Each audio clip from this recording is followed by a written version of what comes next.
پوچھتا ہے کہ قیامت کا دن کب ہوگا؟ سو جب آنکھیں چندھیا جائیں اور چاند گہنا جائے اور سورج اور چاند جمع کر دیے جائیں، اس دن انسان کہے گا کہ کہاں ہے بھاگنے کی جگہ؟ کہیں نہیں، کوئی جائے پناہ نہیں۔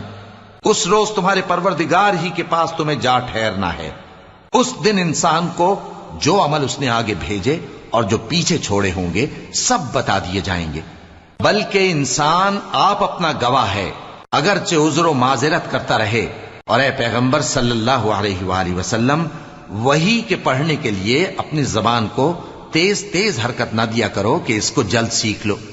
اس کا جمع کرنا اور پڑھانا ہمارے ذمے ہے، سو جب ہم اسے پڑھا کریں تو تم اس کو سنا کرو اور پھر اسی طرح پڑھا کرو۔ پھر اس کے معانی کا بیان بھی ہمارے ذمے ہے، مگر لوگو تم دنیا کو دوست رکھتے ہو اور آخرت کو چھوڑے دیتے ہو۔